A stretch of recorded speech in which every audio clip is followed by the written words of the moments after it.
오늘 제목을 한번 같이 읽겠습니다. 시작. 속죄일을 지켜 깨끗하게 하셨어요. 오늘 우리 주일학교 아이들도 동일한 제목으로 말씀을 받습니다. 근데 이 제목에는 주어가 2번, 목적어가 1번 생략이 되어 있죠. 우리가 속죄일을 지켜 하나님이 우리를 깨끗하게 하셨어요. 무엇을 통해요? 대제사장을 통해요. 대제사장이 상징하는 예수 그리스도를 통해서 말이죠. 이 속죄일은 대속죄일이라고도 불리는 절기입니다. 오늘 이 말씀 가지고 함께 은혜를 나눌 텐데요. 말씀 받기 전에 여러분께 질문을 하나 드리기를 원합니다. 여러분 지금 예배 드리고 있는 여러분을 하나님이 보고 계세요? 믿으세요? 어떤 눈빛으로 하나님이 지금 여러분을 보고 계실까요? 자, 그 눈빛으로 지금 3초간 저를 향해 바라보십니다. 시작. 아니, 그런 사랑스러운 눈빛으로 여러분을 보고 계시다고요? 진짜 그렇게 믿으십니까? 지난주 너는 넘어지고 쓰러지고 자빠졌는데 그래도 나를 사랑스러운 눈빛으로 보신다고요? 말이 없으시네요. 하나님이 정말 우리를 어떤 눈빛으로 쳐다보실까요? 이 대속죄일은 7대 절기 중에 유대인들이 지키는 한 절기입니다. 여러분은 익숙하지 않지만 미국 살던 저는요 아주 익숙합니다. 욤키퍼라고 그래서 유대인이 많이 사는 이 뉴욕 지역은 특별히 이날 학교도 안 가고요 절기로 아직도 유대인들은 지키고 있습니다. 욤, 날이라는 뜻이고요, 키퍼, 이 덮는, 커버라는 뜻이죠. 죄로부터 가림받은 날이다. 죄로부터 면제받은 날이다라는 뜻의 절기입니다. 이 절기는요, 유대인의 명절, 특별히 새해를 맞이하여서 지킨 절기입니다. 그리고 이 속죄일 5일 뒤에 이 축제와 같은 이 초막절, 우리로 말하면 추수감사절 같은 축제의 절기가 지켜집니다. 이 절기에 진행되어지는 과정을 보면 거기에는 아주 깊은 영적 의미가 있는 것을 보게 됩니다. 그 의미가 무엇일까요? 이스라엘 백성들은 1년에 한 번 이 속죄일을 지켰습니다. 7월 10일, 유대 달력으로 7월 10일인데요. 이 음력이기 때문에 유대 달력도 한 9월 말 10월 초쯤 되는 그 시기가 오늘날로 말하면 시기라고 할 수 있습니다. 특이한 것은 이 7월 10일 전에 약 10일간 이스라엘 백성들은 회개 기간을 보냅니다. 그리고 대속죄일을 지킨 다음에 초막절로 축제를 즐기게 되죠. 이 절기를 통한 영적 의미 3가지를 함께 살펴볼 텐데요. 이 영적 의미 3가지는 다 연결이 됩니다. 한번 잘 기억해 보시기를 바랍니다. 첫 번째로, 이 속죄일을 통한 우리가 받을 수 있는 교훈은요, 깨끗하게 되려면 먼저 회개가 선행되어야 한다라는 것을 우리에게 가르쳐 줍니다. 앞서 말씀드린 대로 이 열흘간 회개 시간을 가진 이후에 그 마지막 날 이 속죄일을 지킵니다. 즉 깨끗하게 되려면 회개를 해야 된다는 것을 이 절기를 통해 보여주는 것이죠. 어떤 회개입니까? 속죄 제물 없이는 희망 없는 나라는 회개입니다.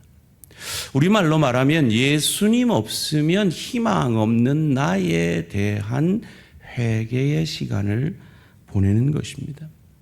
오늘 우리가 읽은 이 레위기 16장 전에 레위기 11장에서 15장을 읽어보면요, 하나님의 사람들이 어떻게 정결하게 살아야 하는지에 대해서 가르쳐 줍니다. 그리고 그 말씀을 순종하려고 애써본 사람이라면 누구나 경험하게 되죠. 이 순종이 내게는 불가능함을 경험하게 됩니다. 그로 말미암아 자기의 죄를 슬퍼하게 되는 것이지요. 그래서 오늘 본문 가운데 스스로 괴롭게 하라 한 이유도 바로 거기에 있습니다. 오늘 본문 29절과 31절 말씀입니다. 너희는 영원히 이 규례를 지킬지니라. 일곱째 달 곧 그 달 10일에 너희는 스스로 괴롭게 하고 아무 일도 하지 말되 본토인이든지 너희 중에 거류하는 거류민이든지 그리하라. 29절 말씀. 이는 너희에게 안식일 중에 안식일인즉 너희는 스스로 괴롭게 할지니 영원히 지킬 규례라. 왜 스스로 괴롭게 해야 합니까? 하나님의 말씀 앞에 정결하게 살아보려고 애쓴 사람이라면 그것이 불가능함을 깨닫게 되기에 스스로 괴롭게 되어지는 회개가 선행되어지는 것입니다. 그래서 마지막 선지자인 세례 요한도 그의 선포 가운데 회개하라 천국이 가까웠느니라 라고 선포했고, 그 율법을 완성하신 예수님도 그 사역의 시작에 회개하라 천국이 가까웠느니라 라고 선포하고 있는 것입니다. 속죄 일을 통한 교훈 첫 번째는 회개가 선행되어져야 깨끗하게 될 수 있다라는 것입니다. 두 번째는요, 이 선행되어져야 되는 이 회개라는 것, 회개한다는 것은 자기 스스로는 깨끗해질 수 없음을 진실되게 고백하는 것입니다. 이 속죄일은 절기죠. 절기는 율법입니다. 하나님이 우리에게 율법을 주신 이유를 바울은 로마서 3장 20절에서 이렇게 말하고 있습니다. 그러므로 율법의 행위로 그의 앞에 의롭다 하심을 얻을 육체가 없나니 율법으로는 죄를 깨달음이니라. 왜 이 절기를 지켜야 합니까? 나 스스로는 깨끗하게 될 수 없다라는 것을 고백하게 하기 위해서입니다.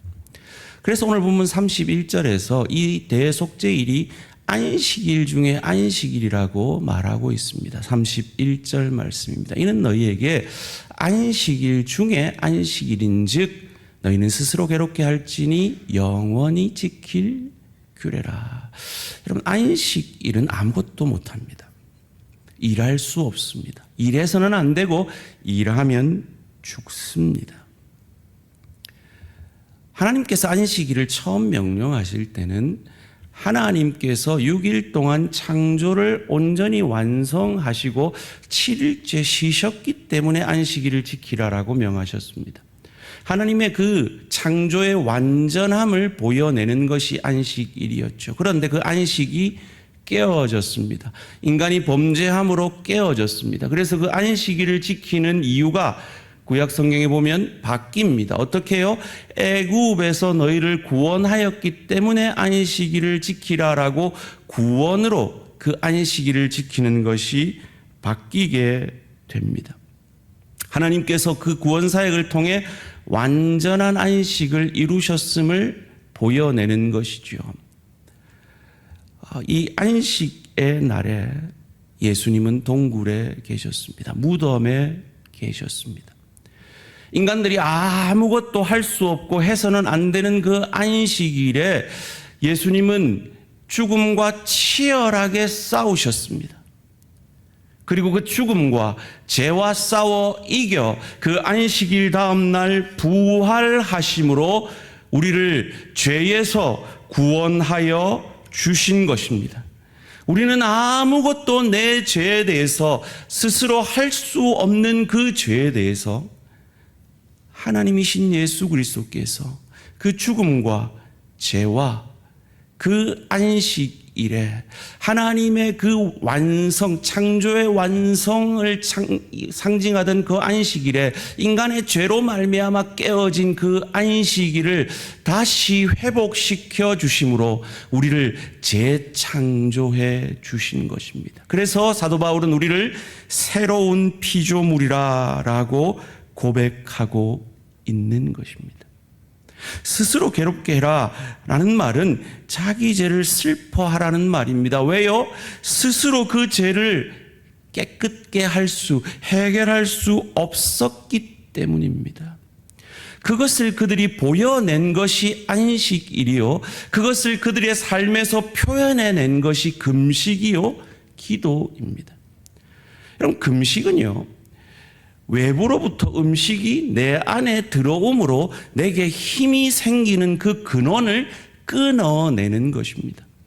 즉, 그 금식 이후에 일어나는 일은 내 힘으로 되어지는 것이 아니라는 것을 표현해내는 것, 하나님의 은혜로만 되어지는 것이라는 걸 표현해내는 것이 금식입니다.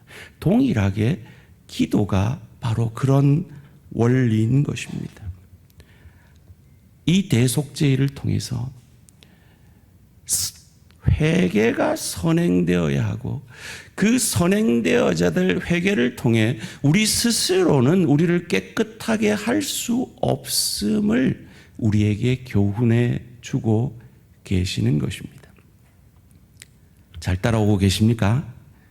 첫 번째 뭐였죠? 안식일은 회개가 선행되는 것입니다. 두 번째는요, 그 선행되어져야 되는 이 회개는 나 스스로는 깨끗게 할 수 없다라는 것을 표현해내는 것입니다.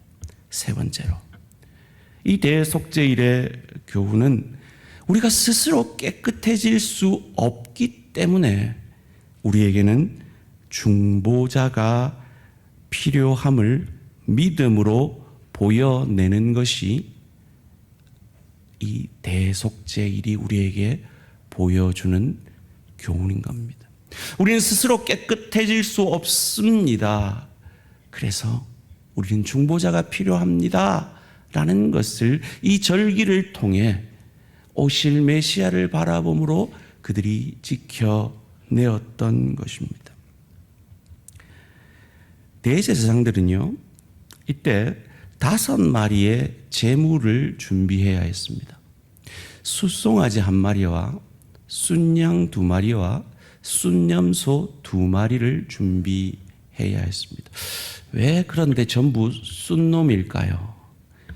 혹자는 순놈들이 죄가 많아서 그렇다, 이렇게 얘기를 하는데요. 일면 맞는 말이긴 하지만 제사는 남자가 드립니다. 그래서 이 제물은 나를 대신하는 제물이기 때문에 순놈을 드리는 거죠. 이 송아지 1마리와 순양 2마리와 순염소 2마리는 제사장 자신을 위한 제사와 백성들을 위한 제사를 위한 제물입니다. 먼저 대제사장은 자기를 위해 속죄해야 했습니다. 오늘 본문 1절에서 4절 말씀 한 절씩 뜻을 생각하시면서 함께 읽습니다. 시작. 아론의 2 아들이 여호와 앞에 나아가다가 죽은 후에 여호와께서 모세에게 말씀하시니라. 여호와께서 모세에게 이르시되 내 형 아론에게 이르라. 성소에 휘장한 법궤 위 속죄소 앞에 아무 때나 들어오지 말라. 그리하여 죽지 않도록 하라. 이는 내가 구름 가운데서 속죄소 위에 나타남이니라. 아론이 성소에 들어오려면 숫송아지를 속죄제물로 삼고 순양을 번제물로 삼고 거룩한 세마포 속옷을 입으며 세마포 속바지를 몸에 입고 세마포 띠를 띠며 세마포 관을 쓸지니 이것들은 거룩한 옷이라. 물로 그의 몸을 씻고 입을 것이며.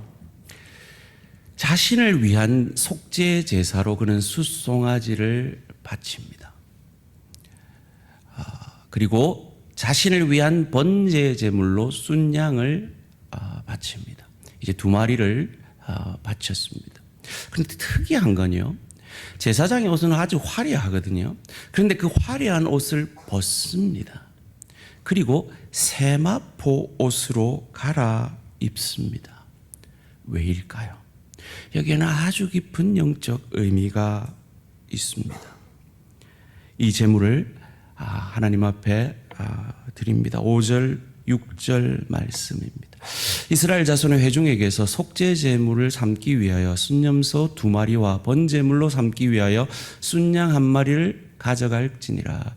아론은 자기를 위한 속죄제의 수송아지를 들이되 자기와 집안을 위해 속죄하고, 이 수송아지는 아론의 속죄 제물, 순양 1마리는 아론의 번제 제물이고요. 이 순념소 2마리는 이 일반 백성들의 번제물입니다. 그리고 남은 순양 그 속죄 제물이고요. 이 순양 1마리는 번제 제물입니다. 이래서 꼭 5마리가 제사로 바쳐지는 것입니다. 이 자기를 위해서 대제사장이 속죄해야 되었다라는 말은 대제사장도 죄인이었다라는 말이죠. 그렇기 때문에 이 속죄일은 매년 반복되어졌습니다. 왜요? 불완전했기 때문에요. 드리는 대제사장도 오실 메시아를 상징하지만 불완전한 죄인이었고, 이 속죄 제물도 불완전한 제물이었기 때문입니다. 그런데 예수님은 죄 없는 완전한 제물이셨습니다. 자기를 위해 속죄할 필요가 없는 완전한 제물이셨습니다. 그것을 우리는 지난주에 그 자신의 고백, 예수님 자신의 고백을 통해, 그와 가장 가까이 있었던 베드로의 고백을 통해, 종교 지도자들의 행위와 빌라도의 고백을 통해, 그리고 이방인 백부장의 고백을 통해 예수님이 죄 없음을 우리는 확인했죠. 그리고 그 예수님이 완전한 제물이 되셨음을 히브리서 기자는 이렇게 표현합니다. 히브리서 10장 14절 말씀입니다. 그가 거룩하게 된 자들을 한 번의 제사로 영원히 온전하게 하셨느니라. 단 한 번 영원한 제사를 드림으로 오늘 본문에서 영원히 이 속죄일을 지키라고 하셨는데 우리는 그 속죄일을 지키지 않습니다. 그런데 아직 이 메시아 예수 그리스도를 믿지 않는 유대인들은 지금도 욤키퍼를 지키고 있습니다. 이 차이를 만들어내는 것이 무엇입니까? 단 한 번 영원한 제사를 드린 예수님을 나의 주로 믿느냐, 그렇지 않으냐의 차이가 바로 이것을 만들어내는 것이죠. 특이한 것은 이 대제사장이 이 지성소에 이 속죄 제물의 피를 가지고 들어갈 때 세마포 옷을 입고 들어갈 그때에 반드시 성소에서 향을 피우게 되어 있습니다. 12절 13절 말씀입니다. 향료를 가져다가 여호와 앞 제단 위에서 피운 불을 그것에 채우고, 또 곱게 간 향기로운 향을 2손에 채워가지고 휘장 안에 들어가서 여호와 앞에서 분향하여 향연으로 증거계 위 속죄소를 가리게 할지니 그리하면 그가 죽지 아니할 것이며. 모세가 하나님을 대면할 때 시내산에서 구름이 가득했던 것과 같은 원리죠. 하나님의 거룩하심은 이와 같이 이 구름으로 그 거룩하심, 그 의로우심을 가리지 않으면 죽어버릴 수밖에 없는 그런 거룩함의 임재라는 것입니다. 그 짐승의 피를 들고 들어간 대제사장은 이 속죄소 동쪽에 그 피를 뿌립니다. 그리고 그 속죄소 앞과 그 속죄소 위, 법궤 위, 시은자라고도 하는 그 위에 그 피를 뿌리게 되지요. 그리고 그 제사를 드린 다음에 대제사장이 나오게 되는데요.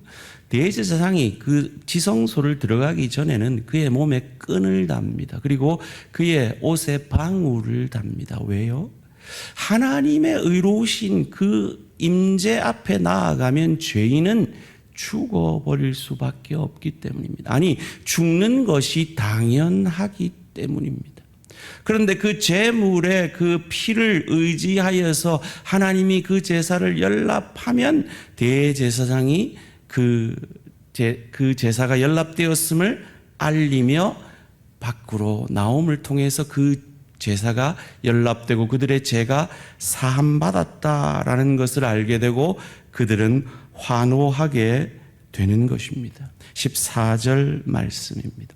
그는 수송아지를 피를 가져다가 손가락으로 속죄소 동쪽에 뿌리고 또 손가락으로 그 피를 속죄소 앞에 7번 뿌릴 것이며, 왜 7번입니까?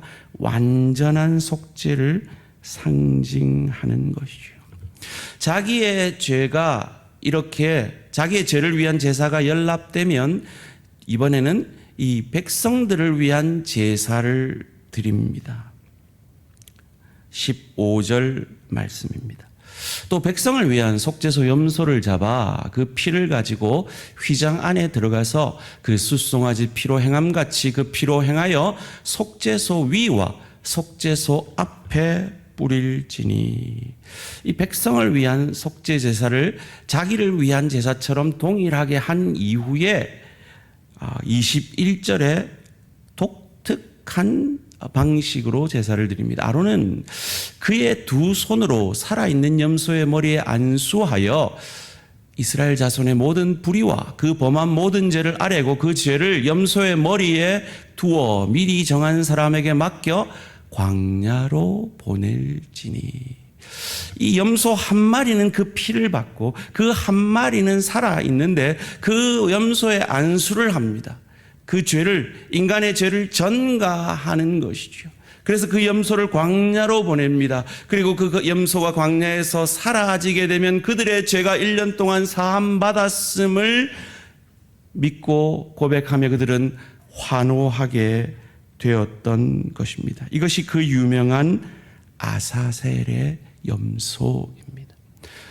오늘 우리가 읽은 16장 10절, 26절에도 나와 있는데, 아사셀이라는 뜻은 염소라는 뜻과 사라지다라는 뜻이 합성된 사라진 염소라는 뜻을 가지고 있는 것이죠. 그리고 이 지성소에 들어갔다가 나온 대제사장은 그 세마포 옷을 벗습니다. 오늘 본문 23절, 24절 말씀 함께 읽습니다. 시작. 아론은 회막에 들어가서 지성소에 들어갈 때 입었던 세마포 옷을 벗어 거기 두고 거룩한 곳에서 물로 그의 몸을 씻고 자기 옷을 입고 나와서 자기의 번제와 백성의 번제를 드려 자기와 백성을 위하여 속죄하고. 왜 이렇게 옷을 자꾸 강조하는 것일까요? 32절에서도 이것을 강조하고 있습니다. 기름 부음을 받고 위임되어 자기 아버지를 대신하여 제사장의 직분을 행하는 제사장은 속죄하되 세마포 옷 곧 거룩한 옷을 입어.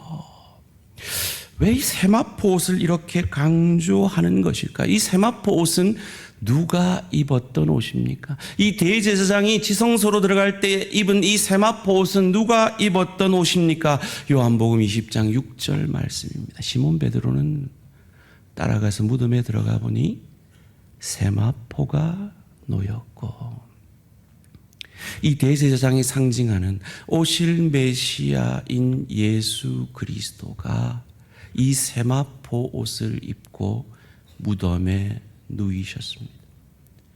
그리고 부활하셨을 때 그 세마포가 그 자리에 그대로 내려앉아 있었고 머리에 두른 세마포는 따로 개어져 있었습니다. 예수님이 세마포 옷을 벗으신 거죠. 대제사장이 이루신 그 속죄 제사를 그가 온전히 이루셔서 영원히 지켜야 될 이 속죄 제사를 우리는 다시 지킬 필요 없이 그 예수 그리스도를 믿음으로 우리의 과거, 현재, 미래의 모든 죄가 사함받았음을 믿으시기를 주님의 이름으로 축원합니다. 이 세마포 옷이 어떻게 뉘어져 있었는지를 요한복음 기자는 자세히 기록하고 있습니다. 요한복음 20장 12절 말씀을 함께 읽겠습니다. 시작. 흰 옷 입은 두 천사가 예수의 시체니었던 곳에 하나는 머리편에 하나는 발편에 앉았더라. 하나는 그 천사가 머리편에 앉아 있었고 하나는 발편에 앉아 있었습니다. 이걸 어떻게 알았을까요? 앞서 말씀드린 대로 예수님이 몸만 빠져나가고 그 세마포는 그대로 가라앉아 있었기 때문에 그 형태가 이건 어깨였구나, 이건 발이었구나 하는 것을 알 수 있었던 것이죠. 그런데 천사들이 지금 어떻게 하고 있죠? 앉아 있습니다. 그런데 이 천사들은 지성소에서는 어떻게 하고 있었을까요? 역대하 5장 8절 말씀입니다. 그룹들이 궤 처소 위에서 날개를 펴서 궤와 그 채를 덮었는데 이 법궤, 이 지금 시은자라고 하고 속죄소라고 한 것이 바로 이 법궤 위를 상징하는 겁니다. 이렇게 생긴 거예요. 제가 여러 번 보여드렸죠.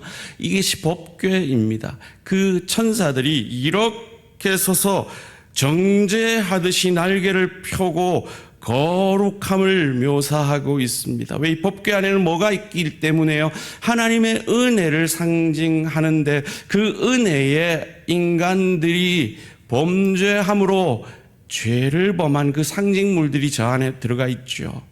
십계명의 두 돌판이 그러합니다. 아론의 쌍난지팡이가 그러하고요, 만나를 담은 항아리가 그러합니다. 모두 하나님의 은혜죠. 그런데 그 하나님의 은혜에 원망하고 그 하나님이 세우신 지도자를 반역하고 그 하나님이 주신 율법 앞에 금송아지를 만들어서 이것이 우리를 인도한 여호와라고 했던 그들의 죄를 이 천사들은 정죄하듯이 날개를 펼치고 있는 겁니다. 그리고 그 제물의 피가 저 속죄소 위, 저 법궤 뚜껑에 시은좌라고 하죠. 거기에 부어지고 그 앞에 부어지는 것입니다. 그 정죄하던 그곳에 죄 없는 흠 없는 제물의 피가 부어짐으로 그들은 1년 동안 사함을 받게 된 것이죠. 그 제사가 연락되었음을 대제사장이 그 지성소를 나와서 그들 앞에 섰을 때 그들은 환호하며 기뻐한 것입니다. 동일하게 예수 그리스도께서 부활하심으로 그 무덤을, 그 죽음을, 죄를 이기고 나오심으로 우리가 환호하는 것이 바로 이 예배의 자리요. 그 주님이 부활하신 이 주일에 우리가 집사님 기도하신 대로 시간의 주인이 주님이시라는 것을 환호하며 표현하는 것이 이 주일 성수요. 물질의 주인이 주님이시라는 것을 기쁨으로 드리는 것이 10의 1이요. WWJD, 예수님이라면 어떻게 하실까? 나를 위한 제물로 그 죽음을 이기고 부활하심으로 저 부활이 나를 살리는 부활이다. 저 대제사장이 지성소를 무사히 빠져나옴으로 우리의 죄가 사함받았다. 아사셀의 염소가 광야로 사라짐을 통해서 우리의 죄가 사라졌다라고 환호했던 그 환호가 바로 이 예배고, 그 예배의 삶을 살아내는 것이 내 주인님이라면 어떻게 하실까? 라는 질문 앞에 그 거룩함을 이루어내는 것입니다. 앞서 말씀드린 대로 유대인들은 여전히 욤키퍼를, 이 대속죄일을 지키고 있습니다. 근데 우리는 지키지 않죠. 제가 지난주 제자훈련 가운데 우리 성도님들이 설교에 대해서 어떻게 반응했냐라고 들었는데요. 아이고, 나 저 시대에 안 태어나서 너무 감사하다. 내가 재물을 잡아가지고 어떻게 내가 우리 반려견을 어떻게 죽여? 그러셨다는 반응을 들었습니다. 그렇습니다. 예수님이 다 완성하셨기에 우린 더 이상 대속죄일을 지키지 않습니다. 자, 다시 한번 여쭐게요. 지금 예배를 드리고 있는 나를, 내 과거를, 내 지난 한 주간의 삶을 다 아시는 하나님이 나를 어떤 눈으로 바라보고 계실까요? 베드로가 예수님을 3번이나 모른다 저주까지 하며 부인했을 때 닭이 울고 예수님과 눈이 마주쳤습니다. 그때 예수님이 베드로를 바라보셨던 그 눈빛이 바로 저와 여러분을 바라보는 눈빛이었을 겁니다. 그 눈빛은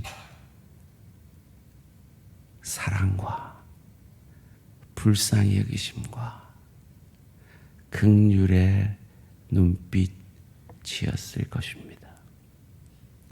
왜요?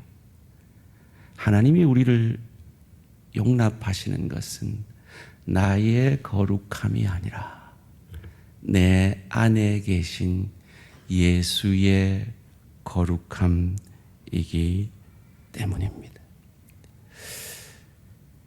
왜 숫짐승만 제물로 바쳐야 된다고요? 숫놈들이 죄가 많아서요? 내 죄를 상징하는 거라 그랬죠. 그럼 그때 여자들은 어디 있었습니까? 지성소, 성소, 남자의 뜰, 그리고 그 밖에 있었어요. 여자의 뜰. 그리고 그 밖에 이방인인 우리들의 뜰이 있었어요. 우리는 성소, 아니 지성소에 가까이 갈 수 없는 존재들이었어요. 그런데 우리 주 예수님이 단 한 번 완전한 제사를 드리심으로 그 예수를 내 죄 때문에 죽은 나의 주 나의 하나님으로 믿고 고백하는 우리에게 성소에 들어갈 담력을 허락하신 그 은혜에 감사하는 것이 오늘 우리가 드리는 예배여야 하며 우리가 하나님 앞에 드리는 삶의 예배여야 하는 것입니다. 그래서 이 속죄제사 다음에는 번제를 드린 겁니다. 헌신을 상징하는 것이죠. 왜 헌신해야 합니까? 헌신하지 않으면 다시 우리는 죄로 돌아갈 수밖에 없기 때문입니다.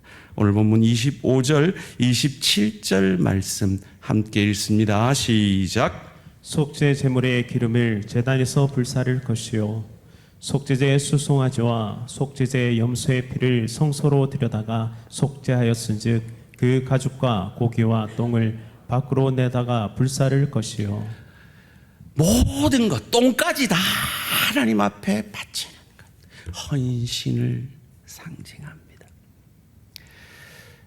헌신하면 힘들죠. 그런데 그 헌신이 힘들어 보이는데요. 참 이 구원에 감사함으로 헌신하는 사람들은요, 그걸 힘들게 안 합니다. 기쁘게 합니다. 저보고 성도님들이 자주 그러세요. 아이고 목사님 바빠서 힘드시죠? 예, 조금 바쁘기도 하고 힘들기도 한데요. 그것보다 기쁨이 100배 많습니다. 우리 지체들이요, 헌신하는 지체들을 보면요, 부엌에서 땀 뻘뻘 흘리는데요, 이 말 안 듣는 이 아이들을 가르치는데요, 이 주차 봉사하는데요, 찬양하는데요, 구역장 그 힘들게 감당하시는데요, 화요 전도대 들어오는 거 보면요, 토요 붕어빵 전도대 들어오는 거 보면요, 한 분도 찡그리고 오시는 분이 없어요. 기뻐요, 즐거워요, 감사해요. 그것이 하나님께 드리는 헌신이 주는 축복입니다. 그것을 어떻게 표현하는 거죠? 이 대속죄일 이후의 초막절에 추수감사절로 즐김의 축제로 표현하는 거예요. 오늘 본문 34절 말씀 함께 읽습니다. 시작. 이스라엘 자손에게 말하여 이르라 일곱째 달 15째 날은 초막절이니 여호와를 위하여 이래 동안 지킬 것이라. 즐기면서 그 구원의 하나님께 경배하며 삶의 예배 드리는 것, 그것이 하나님이 우리에게, 은혜 받은 우리에게 주시는 축복인 줄 믿으시고 헌신의 자리로 나와 내가 얼마나 큰 은혜를 받은 자인 것을 삶으로 고백해내시는 저와 우리 모든 성도님들 되시기를 주님의 이름으로 축원합니다. 제가요, 지난주 금요기도회 때 이 찬양을 보면서 참 가슴으로 많이 울었습니다. 하나님 사랑의 눈으로 너를 어느 때나 바라보시고, 그때 제가 제 부족함 때문에 우울했거든요. 좀 절망하고 있었거든요. 하나님이 저를 아이고 김 목사야 이런 눈빛으로 보고 있을 것 같은 거예요. 그런데 그 찬양을 하면서 아니야, 하나님은 나를 사랑의 눈빛으로 쳐다보셔. 왜? 나는 이렇게 실망스럽지만, 나 스스로도 나에게 실망이 되지만,